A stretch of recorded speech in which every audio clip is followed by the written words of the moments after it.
Hi everybody, welcome to the shop. I'm Gerald, and today we're going over gridding a function. Maybe we should call that drawing the sine grid of a function. Here we go.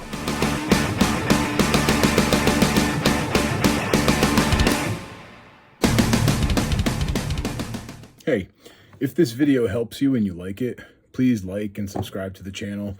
Leave me comments so I know that these videos are helping people. And also in the description of the video, there'll be a link to a worksheet with a key so you can practice some of the things that we talked about today. Now, like I said, what we're looking at is how to do something called gridding a function.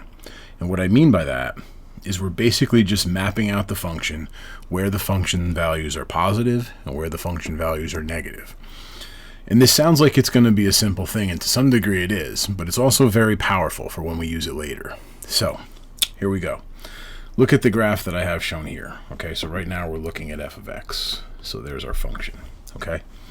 Now if I look at, I have the function defined from x equals 1 all the way up to x equals 12. And what I want to know is I want to get sort of like a representation where the function's positive and where it's negative. Like I said before, a map.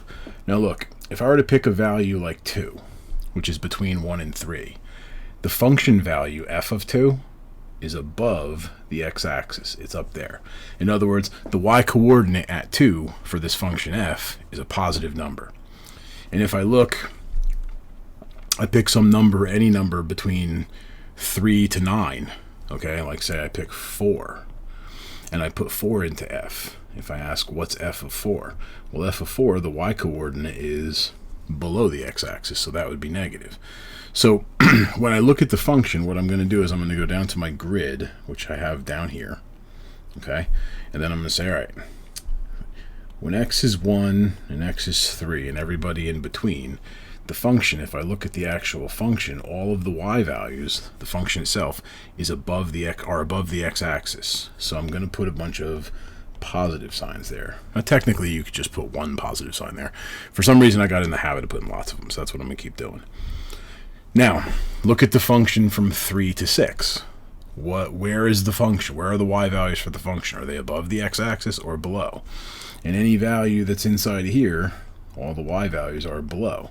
So I'm going to say between 3 and 6, the function's negative. Let me just erase those little arrows. And then I'm going to look from 6 to 9. And what are all the y values of the function there? Well, they're all below as well. Okay, so I'm going to put my negative signs there. And then if I look from 9 to 12 and I pick any x value in between 9 and 12, all of the corresponding function values are above the x-axis. So I'd put a bunch of positives there. Okay, and that's it. That's gridding. So if you think that's simple, you're right, it is. If you don't, leave me a question below so maybe I can try to answer it better. But essentially this, let me just erase some circle here. This whole thing right here, this little map that I made, is a grid, a sine grid we call it, of the function f. And notice I notated what function I was drawing the grid of, and then I drew the grid, okay, the sine grid. Now, you might ask why I made a distinction about 6, because from 3 to 9 the function is negative, but for some reason I stopped it at 6. A good rule of thumb here is to say every interesting point on the curve. And what do I mean by interesting? Well, when x is 1, that's where I'm starting, and when x is 12, that's when I'm finishing. And then I know it crosses the x-axis at 9 and 3. And the reason I included 6 is because something happens there that's going to come up later on, so I put it in there. But there's like a minimum value to the function right there, so I included it. Okay? Now, let me scroll up. Let's look at another one. Pause the video here, okay? I drew the grid for you, and I drew the function. See if you can draw the grid, and I'll draw it now. So looking from 1 to 4, all right? Looking at it from 1 to 4. In this region, if I pick an x value, it's definitely above. All of the y values are above, so I'm going to put positives here. If I look from 4 to 9, and notice there's a low point there, that's why I included 4. If I go from 4 to 9, all the values are positive still. And then if I look from 9 to 14, in this region, all of the y values, the curve is above the x-axis, so I'm still going to say positive. And then from 14 to 16, all of them are below. So that would be negative. And here would be a grid for this function. All right, let's do another one. Okay, here we go. Pause the video, draw the grid, and I'll draw mine in. So between all the x values from -2 to 3, all the y values are positive. And then from 3 to 10, all the y values, the function is still above the x-axis, so all the y values are still positive. So this would be an example of a grid of a function, this one right here, that never changed sign. It only stayed above the x-axis. Now, let's look for the functions where, we don't have a picture of the function, okay? Now, this can be super complicated depending on the function, or not complicated at all. This is sort of just to illustrate how this would go. So what I got here is f is a parabola.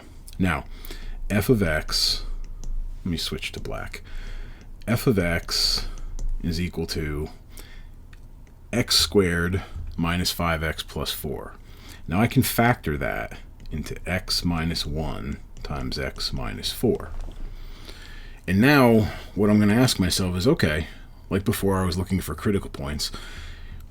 What I mean by critical points is I was looking for points that had something interesting happening here.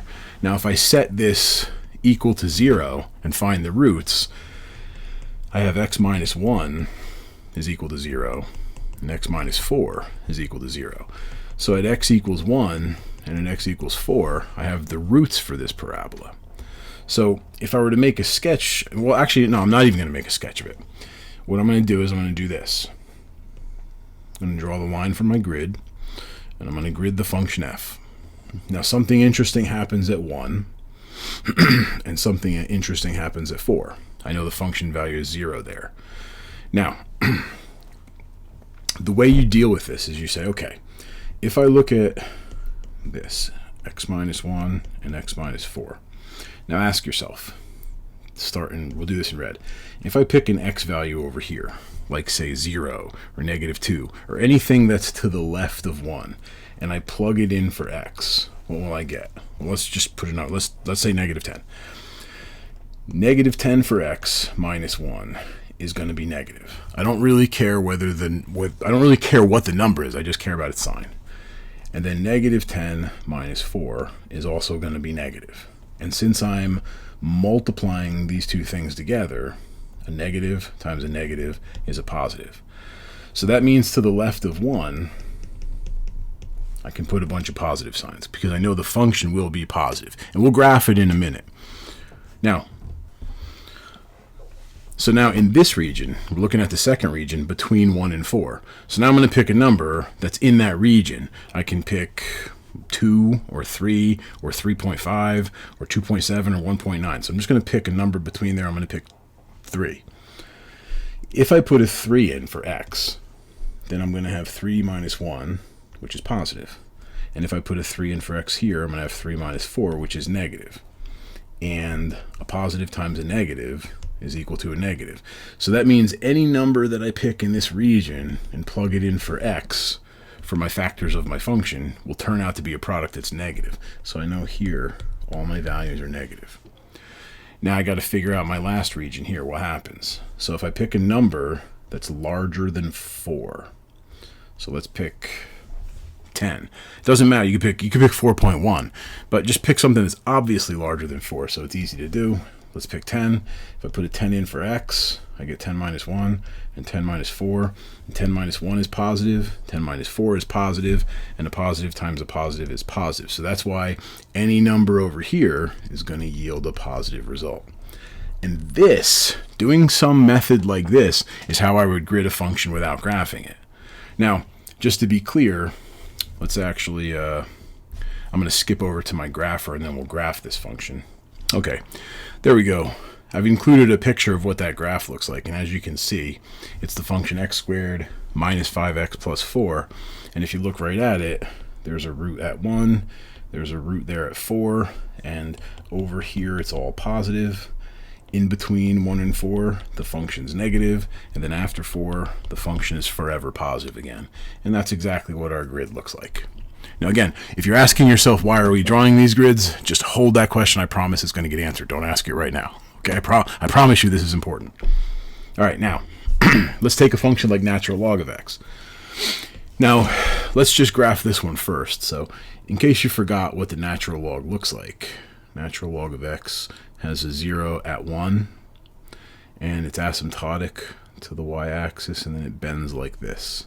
Okay, so the domain is all reals greater than 0, and the range is all reals. But if I were to ask you to grid this one, and this sort of illustrates how, natural log is one of the basic functions that you should be familiar with. Okay, and if you're not, let me know. I'll do a video on where that comes from. But here's 1, and to the left of 1. Now, we should put 0 in. I did that in red. Let me change it to black. We should put 0 in here because we can't really go to the left of 0, right? Everything has to be to the right of 0 because that's the domain of this function. So if I sign this, I know that all my values between 0 and 1 for the natural log, all of the y values are negative. And then after 1, all of the y values become positive. And that would be a sign grid for the natural log of x.